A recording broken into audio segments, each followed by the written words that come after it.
The emergency alert pierced through the quiet hum of Outpost Theta 7, jerking Dr. Maya Rodriguez from her focus on xenobiological samples. The flashing red lights cast an ominous glow across her laboratory as she rushed to the observation deck, her heart pounding with each step.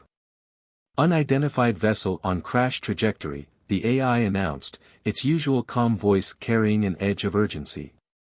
Impact in 3 minutes. Through the reinforced windows, Maya watched as a sleek, obsidian ship tumbled through the atmosphere of Proxima b, trailing fire and debris. The vessel's design was unlike anything in human databases, all curves and sharp edges, like a predator frozen in metal. Life signs? Maya demanded, already pulling on her emergency gear. 2 signatures, responded Lieutenant James Chen, his fingers flying across the tactical display. But they're unusual. One is extremely weak, the other erratic. Species unknown. The ship crashed less than a kilometer from the outpost, carving a deep scar into the red soil of the alien world. Maya led the emergency response team, her modified rover eating up the distance between them and the wreck. As they approached, even through her helmet's filters, she detected an unusual scent, something between ozone and musk. Movement, warned Sergeant Torres, raising her non-lethal deterrent. Large life form. The ship's hull had split open like a cracked egg, and from within emerged a sight that made Maya's breath catch.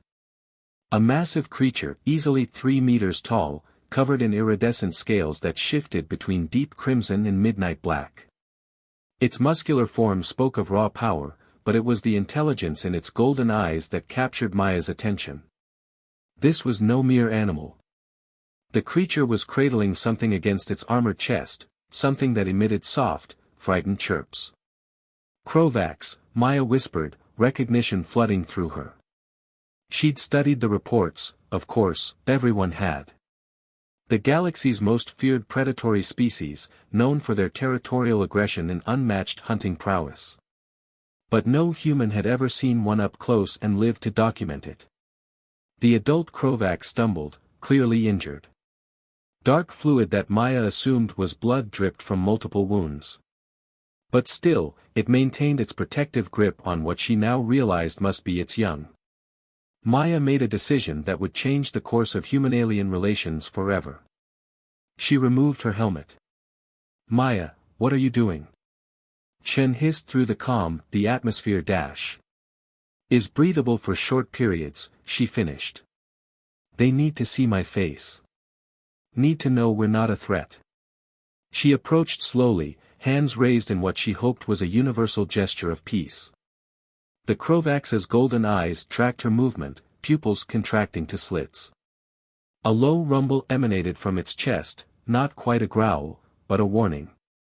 I'm Dr. Maya Rodriguez, she said softly, keeping her voice steady despite her racing heart. Your young one is frightened. Let me help.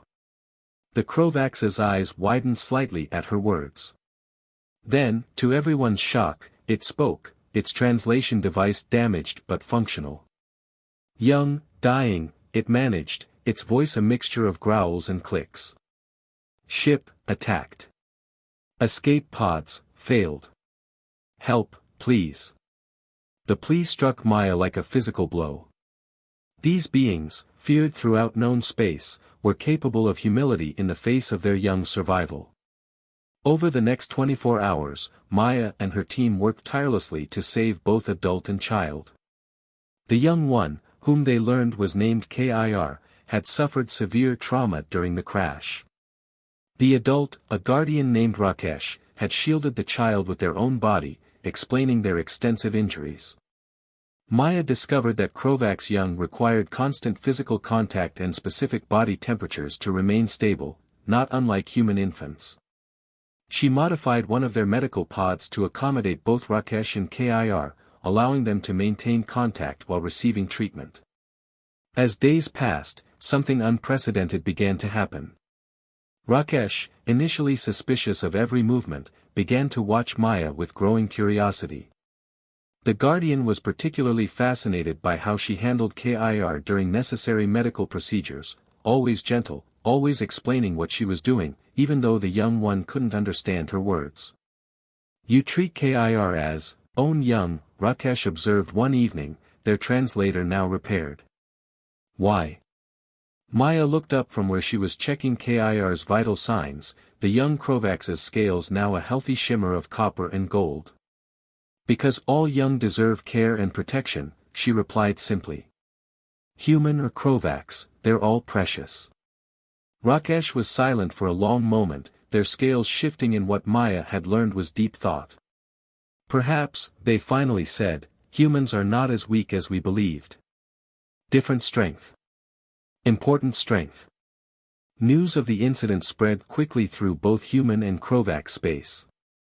When a Kovacs battle fleet arrived 2 weeks later, they found something unprecedented, their injured kin not only alive but thriving, and a human doctor who had earned the trust of one of their most respected guardians.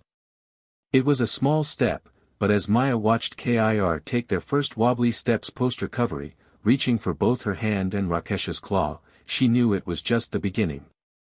Sometimes the strongest bonds were forged not through force or fear, but through compassion and understanding. 3 months after the crash, Outpost Theta 7 had transformed beyond recognition. What began as a simple xenobiology research station now housed the first human Kovacs cultural exchange program.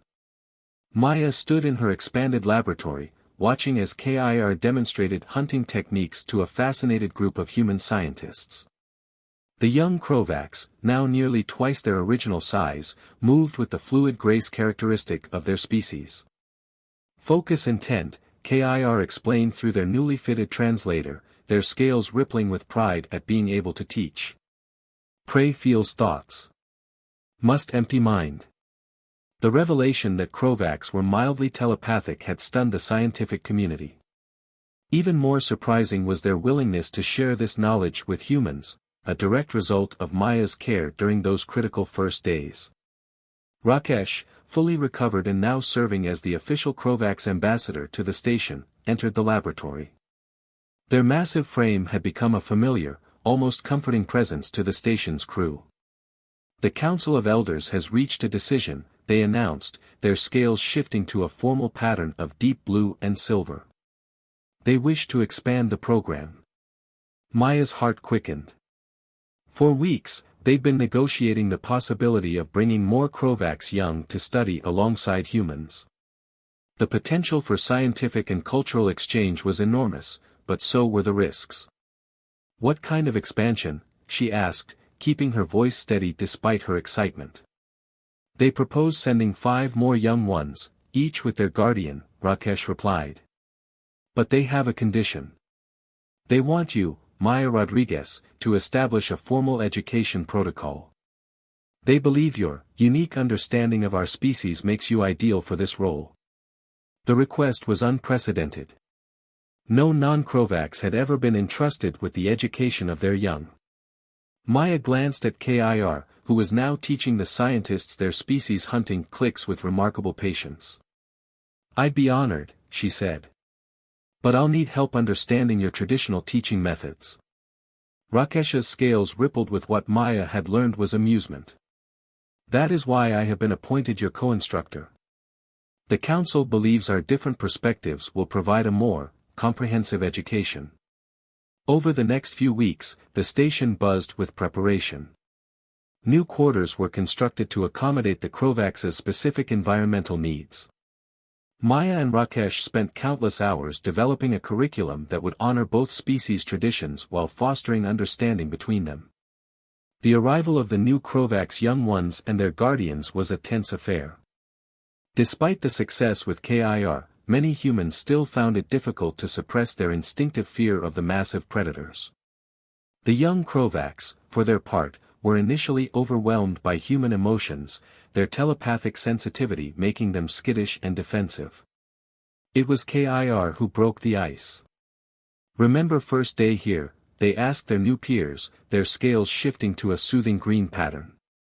"Was scared too. Humans different, but good different. They feel bright inside. Warm. Maya watched in amazement as the young Krovacs began to relax, their scales gradually shifting from defensive reds to curious blues and purples.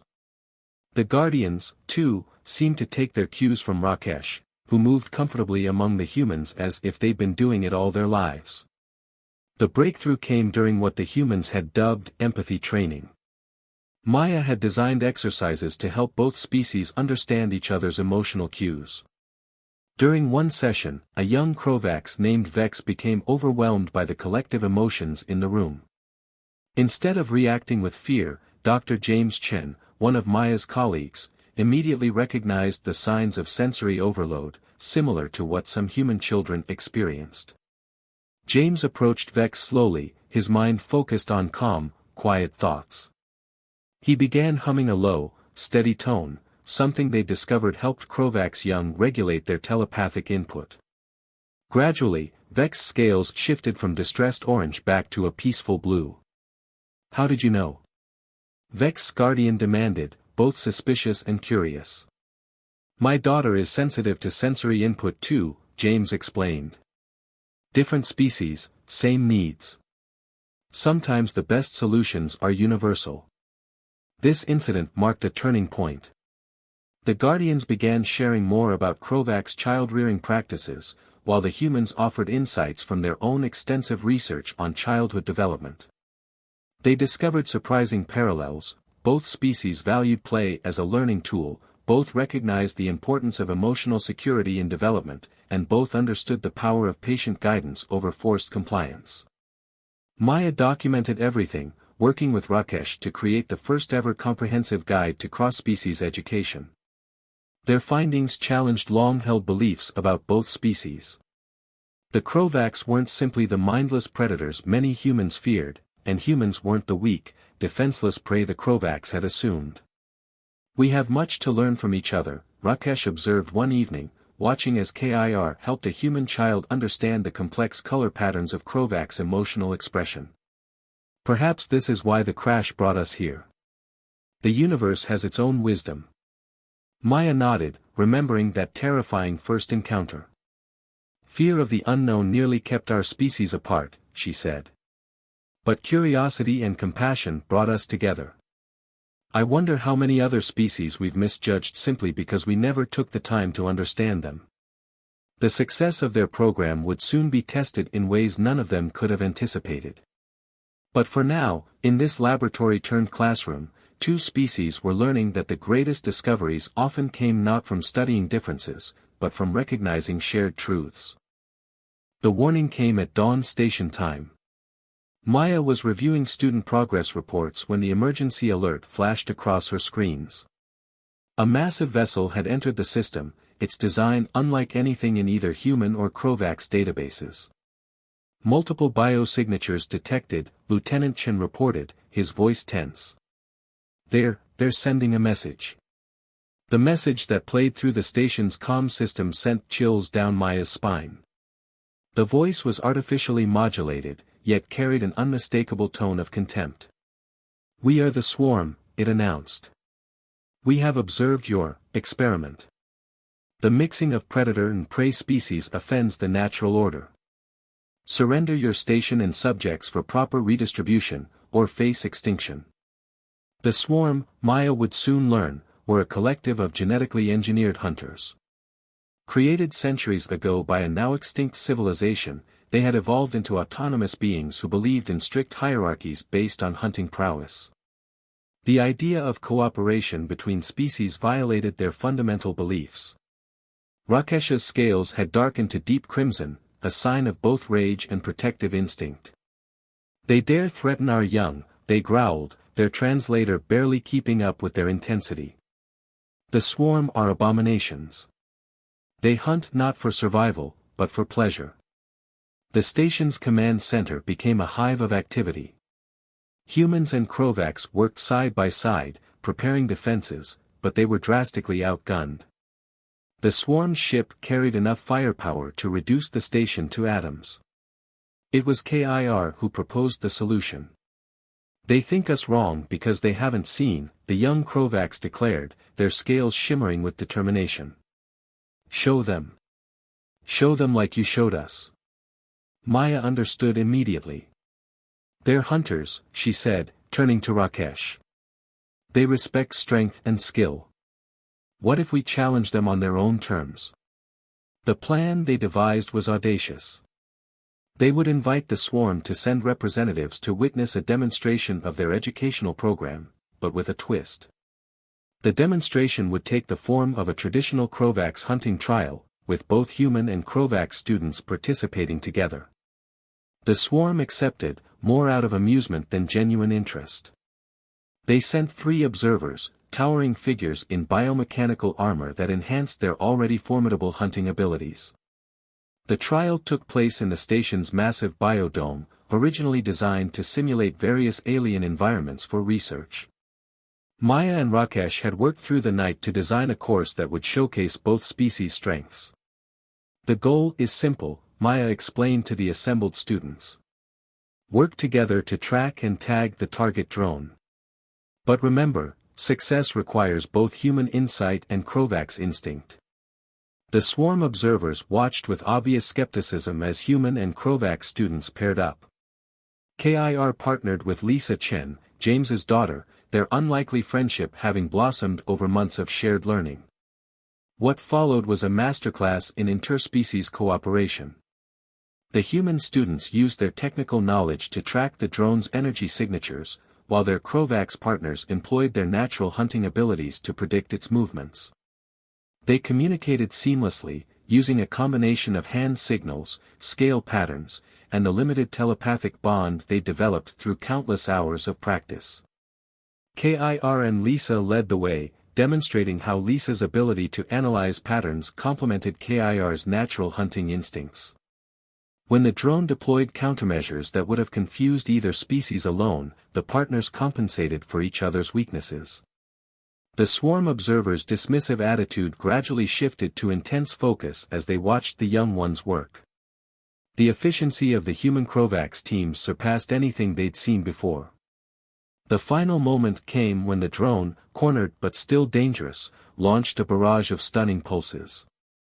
Lisa quickly calculated the pulse pattern while KIR used their telepathic abilities to coordinate with the other teams. In perfect synchronization, the human students deployed electromagnetic shields while their Krovax partners executed a complex hunting maneuver that trapped the drone. As the exercise ended, one of the swarm observers stepped forward, their biomechanical armor whirring. This, cooperation, they said, as if testing an unfamiliar word. It produces results we did not anticipate. Perhaps our understanding of strength requires revision. The immediate threat had passed, but Maya knew this was just the beginning. The swarm's worldview had been challenged, and change never came easily to those set in their ways. Yet as she watched Lisa and KIR celebrating their success, scales and hands intertwined in joy, she saw hope for the future. We did not just show them hunting skill, Rakesh observed, their scales now a contemplative blue-green. We showed them evolution.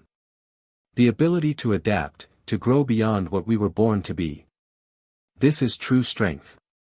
The swarm departed without further threats, but they left behind 3 of their young ones, requesting they be included in the program. It was an unprecedented admission that perhaps their way wasn't the only way. The natural order they so fiercely defended was proving to be more complex and beautiful than they had imagined. As Maya updated the station's logs that evening, she reflected on how far they'd come. What began as a desperate attempt to save a crashed youngling had evolved into something that was challenging the very foundations of how species interacted. The universe, it seemed, had much more to teach them all. 1 year after the swarm incident, Outpost Theta 7 had become unrecognizable. The once modest research station now sprawled across Proxima B's surface, its gleaming domes housing the galaxy's first interspecies academy for young minds. Maya stood in the newly completed observation deck, watching as vessels from a dozen different worlds moved through the arrival queue. Another Drachnid ship requesting permission to dock, Lieutenant Chen reported, his console displaying the massive crystalline vessel's credentials. That makes 3 this week. The Drachnids were silicon-based predators, previously thought too aggressive for diplomatic contact. Yet here they were, drawn by tales of human Krovax cooperation. Remember when we thought the Krovax would be our greatest challenge? Maya mused, sharing a knowing look with Rakesh, who stood beside her in their ceremonial teaching armor. Indeed, Rakesh rumbled, their scales shifting in amusement. Now we must prevent KIR from organizing yet another interspecies sporting tournament. They are becoming quite the diplomat. As if summoned by their name, KIR bounded into the observation deck, their adolescent scales now a stunning pattern of gold and silver. Behind them came Lisa Chen, now 13, and a young swarm named Echo, their biomechanical enhancements minimized to better interact with their peers. Professor Rodriguez. KIR called out, excitement causing their scales to shimmer. The telepathy training with the Drachnid crystal speakers was successful. They can link with us now, just like humans. This was groundbreaking news. The Drachnids communicated through crystalline resonance, making direct interaction with other species nearly impossible. But the techniques developed for human Krovax telepathic bonding had provided an unexpected bridge. "Show me," Maya requested, her scientific curiosity piqued. The three students formed a triangle, each representing a different approach to consciousness: KIR's natural telepathy, Lisa's trained empathic awareness, and Echo's technologically enhanced perception. Together, they demonstrated how the Drachnid crystalline frequencies could be translated through this network of understanding. "It's like a universal translator for consciousness," Lisa explained, her eyes bright with enthusiasm. "The Drachnids don't just communicate with crystals, they think in crystalline patterns. Once we understood that, we could adapt our existing protocols." Maya watched in amazement as patterns of light danced between the students, carrying meaning across the boundaries of species. This was far beyond what she had imagined possible when she first treated a crashed Krovax cup. The success of their program had attracted attention from the highest levels of every spacefaring civilization. The Galactic Council, long dominated by prey species who viewed predatory races with fear and suspicion, had been forced to reconsider their policies. The sight of young ones from traditionally antagonistic species learning and playing together was powerful evidence that change was possible. But with success came new challenges. A delegation of Terran politicians had arrived, concerned about the concentration of predatory species near a human outpost. They stood now in the station's conference room, watching surveillance footage of the various young ones interacting. "This is unprecedented," Senator Williams declared, her voice tight with concern. "Dr. Rodriguez, you've gathered the offspring of the galaxy's most dangerous species in one location. The risk dash is far outweighed by the potential," Maya interrupted firmly. "These young ones aren't just learning facts and figures. They're learning to see beyond species, beyond the categories of predator and prey. They're learning that strength comes in many forms." As if to prove her point, an alert sounded through the station. A young Drachnid had experienced a crystalline resonance cascade, similar to a seizure in organic beings. The footage showed what happened next. Without hesitation, Krovax students used their telepathy to stabilize the Drachnid's mental patterns while human students adjusted the environmental controls to the optimal frequency. Young swarm with medical enhancements monitored vital signs, their usually aggressive technology repurposed for healing. The senators watched in stunned silence as the crisis was handled entirely by the students, their cooperation smooth and instinctive. "This is what we're building here," Rakesh said quietly. "Not just an academy, but a new way of existing together. Our young ones don't see barriers, they see bridges waiting to be built." The impact of their work was spreading beyond education. Trade relations between species had improved dramatically as former enemies found common ground through their young ones. Scientific cooperation had accelerated as different species shared their unique perspectives and abilities. But perhaps the most profound change was in how the species viewed themselves. The Krovax, once proud of their isolation, now valued their role as teachers and cultural ambassadors. The swarm, who had seen only weakness in cooperation, were discovering the power of combined strengths. Even the crystalline drachnids were learning to resonate with the organic patterns of other species. We're not just teaching them, Maya realized as she watched a group of students from 6 different species working together to solve a complex engineering challenge. They're teaching us. Every day, they show us what's possible when we move beyond our preconceptions. As the station's day cycle drew to a close, Maya found herself back in the observation deck, watching the sunset paint the dome in crystals of light. Beside her, a new generation of Galaxy's most feared predators played a game they had invented themselves, one that combined Krovak's hunting skills, human strategy, swarm precision, and drachnid harmonics. The future they were building wasn't just about coexistence, it was about celebrating the incredible diversity of life and consciousness in the galaxy. And it had all started with a simple choice to help an injured child, regardless of species. 5 years after the founding of the Interspecies Academy, Maya stood on the main platform of the newly constructed Galactic Unity Center on Earth. The massive structure, built through the collaborative efforts of all member species, incorporated elements from each culture: Krovak's hunting halls, swarm enhancement chambers, drachnid crystal spires, and human gathering spaces, all seamlessly integrated. Today marked a historic occasion, the graduation of the Academy's first class. The ceremony hall buzzed with an impossible mixture of sounds: Krovak's purrs, swarm harmonic frequencies, drachnid crystal songs, and human voices, all blending into what Maya had come to think of as the music of unity. Kir, now a fully grown Krovaks, stood tall beside their human partner Lisa Chin. Both wore the distinctive insignia of the Academy's Peace Corps, a symbol showing various predator and prey species arranged in a circle of protection around a central star. Echo, their swarm friend, had modified their biomechanical systems to better serve their new role as a xenobiological medical specialist. "Did you ever imagine this?" Lisa asked Maya, gesturing to the gathered crowd. "That first day, when Kir and Rakesh crashed on our station?" Maya smiled, remembering the fear and uncertainty of that moment. "Not in my wildest dreams. But sometimes the best futures are the ones we couldn't imagine." The impact of their work had rippled far beyond education. The techniques developed at the Academy had revolutionized interspecies relations across every sector. Trade routes once considered too dangerous due to predatory species were now thriving commerce lanes, protected by mixed-species security teams. Scientific breakthroughs had accelerated as different species pooled their unique perspectives and abilities. The swarm, once devoted to genetic purity, had become leaders in adaptive biotechnology, using their knowledge to help other species bridge biological gaps. The Krovaks had transformed their ancient hunting traditions into a complex diplomatic art, teaching others how to read the subtle cues of different species. The drachnids had opened their crystal archives to other races, sharing millennia of accumulated knowledge. But the most profound change was in the younger generations. Children born in the years since the Academy's founding grew up seeing interspecies cooperation as normal. They didn't carry the weight of ancient prejudices and fears.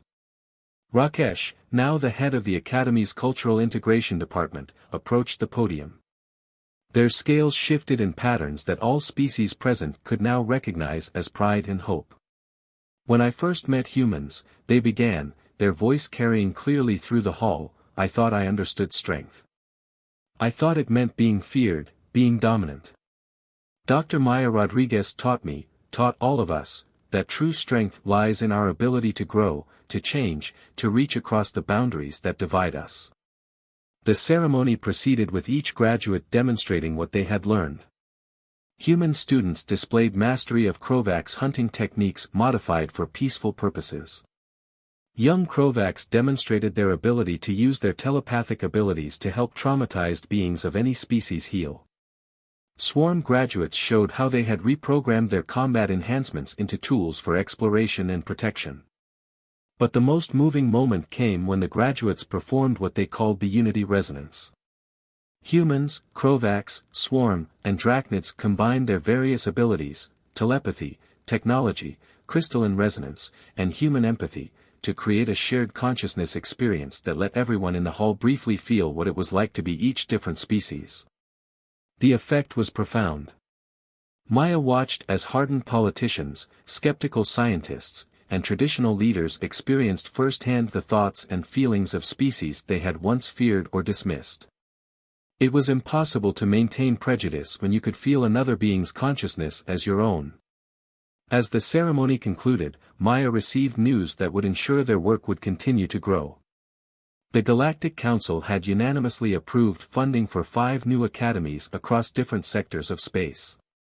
Species that had once been considered too dangerous to contact were now requesting to join the program. "You've changed the galaxy," Lieutenant Chen, now Captain Chen, told her as they watched the graduates celebrate. "Not through force or fear, but through understanding and compassion." Maya shook her head, smiling. "We all changed it together. Every student who chose to learn instead of fear, every teacher who chose to understand instead of judge, every being who took a chance on something new." Later that evening, as the celebration continued, Maya found herself in one of the center's quiet observation rooms. Through the crystal-clear windows, she could see Earth's lights twinkling below, while above, the stars beckoned with new possibility. A soft chirp announced Kir's arrival. "The young ones are asking about the early days," they said, their scales shimmering with amusement. "They can't believe we ever feared each other." "And that's the greatest victory of all," Maya replied. "That fear between species might one day be just a story we tell, a reminder of how far we've come and how far we can still go." As if to emphasize her words, a new ship appeared in the landing queue, a species no one had yet encountered. But instead of fear or suspicion, its arrival was met with excitement and curiosity. The legacy of the Academy had created a galaxy where difference was no longer something to fear, but something to celebrate and learn from. The story that began with a crashed ship and an act of compassion had transformed into a movement that would shape the future of all species. In the end, it wasn't superior firepower or advanced technology that changed the galaxy, it was the simple willingness to see past differences and recognize the potential in every being, no matter how different they might appear.